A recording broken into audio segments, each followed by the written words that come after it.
Hello! Don't worry, I promise the rest of this video was not shot on the potato that it looks like I filmed this current video on. If you are already a foiled friend, thank you for joining me again today, and if you're new here, welcome. I share a lot of different content on my channel. Things like design videos, Cricut crafts, foiling, dollar store DIYs, epoxy tumblers, unboxings, and pretty much anything related to running a small creative business. So if that sort of content interests you, I encourage you to hit the subscribe button to become a foiled friend and turn the notification bell on so you never miss an uploaded video. Now that you know a little bit more about my channel, let's jump into our sublimation series. So, hi everyone, Haley here from The Foiled Plan. I just wanted to say that when I was editing this current video that you're going to be watching today, I realized I did not film either an intro or an outro because for some reason I was under the impression that I was just going to make one giant video of all of my sublimation stuff. So had I done that, it would have been like 3 hours long and nobody has the attention span for that. So that's why I broke everything up. And some of the videos I just don't have intros or outros for. So this is the intro for today's video. Hello, how are you? Nice to see you again. In today's video, basically I am creating my very first sublimation mugs, and I'm just gonna preface the video by saying it didn't go well. It didn't go as planned, but we can only go up from here. I hope. I hope it won't get worse than how it was. Anyways, yeah, I said I was gonna share the good, the bad, and like the absolutely trash ugly, and that's what I'm doing today. So stick with me, and if you are an avid sublimation-er, then always feel free to leave your tips below, and if you want to learn from my mistakes, then also just keep on watching. Yeah, I guess there's my intro. Perfect. All right. Subscribe. Enjoy. Thanks for watching. Alright, so the two designs that I am going to be printing with sublimation ink today, I've already sent over to my computer. I have both of them side by side, and I'm just going to be trying to print these using just like file print, not actually in any sort of design program or anything.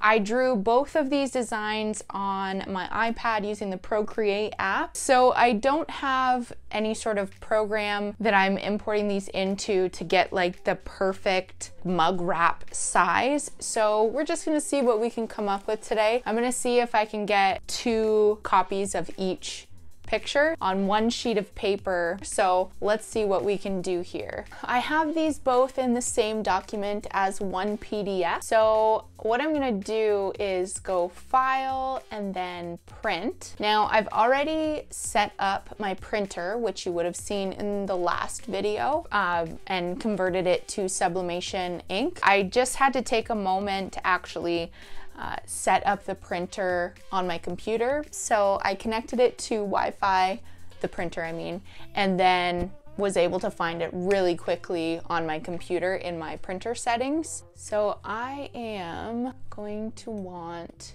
2 copies per page. This might end up being too big. So what I'm gonna do is print a test copy on just a regular sheet of copy paper and see how the size is in comparison to the mug, the 11-ounce mugs I plan to put these on. So let's do a tester and see what we get. I just made sure to put my quality over to best. Gonna go ahead and hit print and we'll see size-wise what this looks like. I'm gonna grab out a mug while the printer is printing, and I'll turn you guys around. They could almost be a little bit bigger, so let me do some adjustments on the computer. So I'm reprinting this image and just scaling it up slightly. I didn't want to do it too much because I don't want to have the lines blown out by adjusting the size. So we'll see what we get. It's going to be a very slight difference. Okay. I really like the size of the Spooktober. The sweater weather one though, it still feels like it might be too small for that size of mug.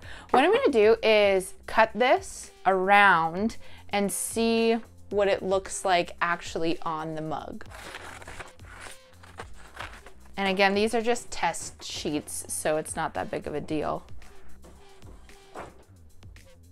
I wish it was just a little bit bigger, but this one I think is perfect. Yeah, I love that. Ooh, I'm so excited. Oh my gosh. Hopefully all of these like fine line details actually show up. We shall see. I was really hoping that I could just use one sheet of paper for all of the designs, but I think what I'm gonna have to do is I'll print one sheet that has 4 of these designs on it and another one that has these 4, just so I can make these ones larger. Yeah, that's what I'm gonna do. Back to the computer. I think this is gonna be perfect. This one, however, though, might be too big. Okay, I can keep this one this size, but the Spooktober one worked better at the smaller size, which I think I had it at 37%, so I'll be back. This is exactly why I'm using regular copy paper and not my sublimation paper for these tests. Lots and lots of trial and error. Now it's too small. Ah! Okay.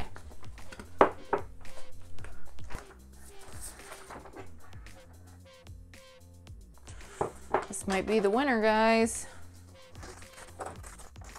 Okay. Perfect, in my opinion. Yeah, that looks perfect. So now what I'm gonna do is print that same thing again, but on sublimation paper. So let me grab that. So the paper that I'm using is the A-Sub 125, 8.5 by 11 inches. From Amazon. It's linked to my Amazon shop. If you want the direct link, I will make sure that I have everything in this description box below. So I'm just going to take out a couple of sheets. Looks like it needs to be face down, I think. We'll find out if not. But judging by the little diagram in here, it looks like it needs to be face down. So you would see the A-Sub logo on the back would be facing up. So I'm gonna go ahead and print these again. When you do print, it is going to look super faded and dull. The process of adding heat to it is what makes those colors in your designs nice and vibrant. So if it looks like your printer's out of ink or running out of ink, so there's not much color or vibrancy, that's okay. That's the way it should be. And I'll just show you the difference. So this is on, I'm not sure if it'll pick it up on camera or not, but this is on just regular copy paper, and then this is on sublimation paper. So I can see the difference, that this looks a lot more faded. Like this, you can really see the crisp lines and details. You can use copy paper when you do sublimation printing, but if you have lots of fine line details, wording, things like that, it's best to use a sublimation paper, just so it picks up all of those details. Now I'm gonna print out the fall picture. And it looks like it printed on the correct side, so I am correct in saying place the sublimation paper face down so you see the logo on the back of the paper facing up in the tray. I'm so excited for this one and to see how it actually turns out on the mug. It's so vibrant on this page. I really think you'll be able to see the difference in comparison to copy paper on this one, hopefully.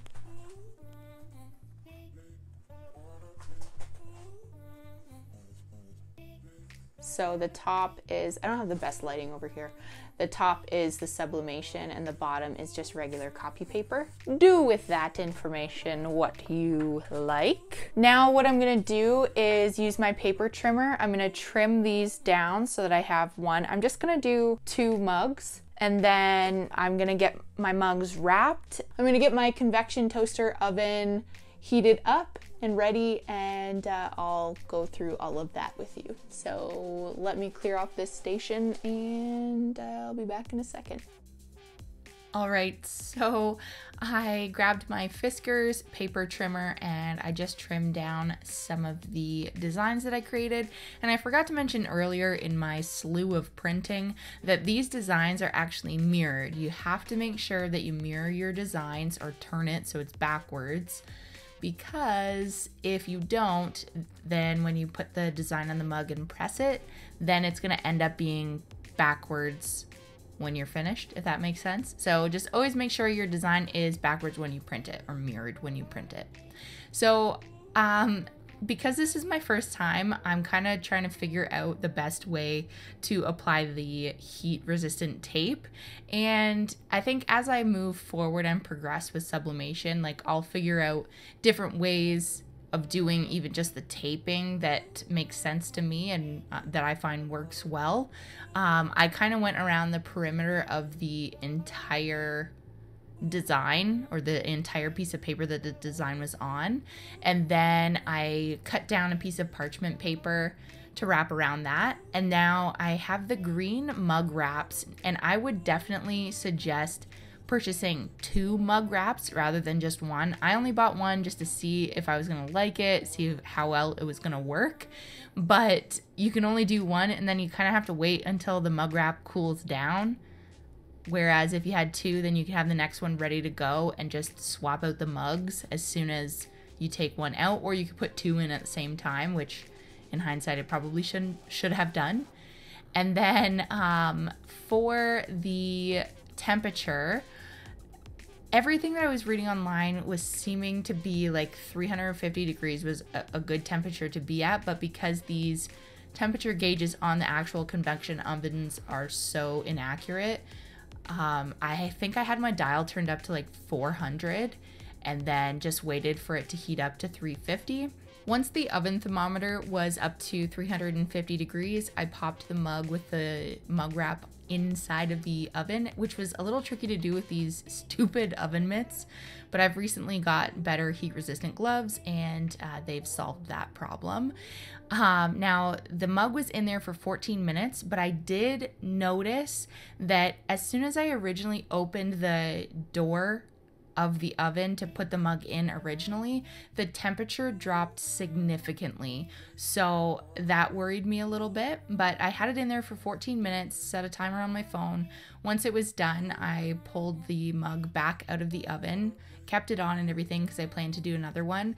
And then the mug wrap, I was kind of like, what do I do with this? Because the metal's so hot, so obviously it can't just sit right on my desktop.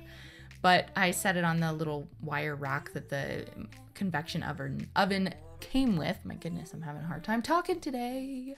And then I had a hard time getting the under layers of the tape off, so I used my Cricut tweezers and that helped, but even then it was a little bit tricky, so gonna have to come up with another technique with the tape, like maybe create some tabs or something by folding the tape over onto itself so I can pull it up easier. We'll see. Like I said, this is a learning process. We're figuring things out as we go. But overall, for this being my very first mug, not too bad. You can see on the word better though, it's kind of fuzzy around the edges. So I wasn't really a fan of that. So to me, like, that was not a successful mug. But we'll try and figure out a way that we can do better next time. Some people will leave the wrap on until the cup cools down. Others take it off right away. Some people put their mugs in water to cool it down, but then I guess that can cause micro cracking, which isn't great for quality. So others will just set it in front of an open window or a fan. I did none of that. I just took the wrap off, and here it sits. And then I had a difficult time getting the mug wrap on the second cup because obviously the wrap was hot, so I had to wear oven mitts, which, as we saw earlier, was tough to do things. And unfortunately, this was the result. Basically, I was so concerned with the temperature dropping so much when I originally opened the oven to put the mug in that I put this mug in for about 3 or 4 minutes longer than the first one. I don't know if you can see the parchment paper in the background, but it's like brown, and the design just burnt right into the mug. Like, it was bad. It was smoking, not a good time. It's supposed to be completely black, but obviously you can see it's orange, which just shows how burnt it is. So don't ever get discouraged if you try something for the first time and it doesn't go well and you think that I get everything the first time, because as you can see with these mugs, I definitely did not. But we're gonna try it again, we're gonna do better, and we're gonna learn from our mistakes. We got this. We got this. Hello again, it's me on the potato camera. I told you I didn't film an outro, and I also prefaced the video by saying that my mugs did not go over well. So you knew what you were in for if you were expecting something grand. Anyways, thank you guys for watching. In my next video, I tried making a sublimation shirt for the first time, and I'm just gonna let you know it went a lot better than the mugs did. So stay tuned for that. It's coming soon. Also, I have lots of design videos coming your way for Procreate if you enjoyed my Procreate series. If you guys are interested in a specific tutorial or you're looking for instructions on how to do something, let me know, because I'm all about giving the people what they want. So drop that in the comments below too. If you want to hang out with me between videos, head over to my socials. I'm most active on Instagram. Everything will be in the description box below. And if you kind of want to start back at the beginning of my sublimation journey, I have a whole playlist. We're keeping it nice and tidy. Everything is together. And I cannot guarantee that I won't talk with my hands this much in my previous videos and videos to come. So subscribe at your own risk. And no, seriously, thank you guys for watching the video and supporting me always. And I hope you guys have an awesome day. That's all I'm gonna say. Okay, bye.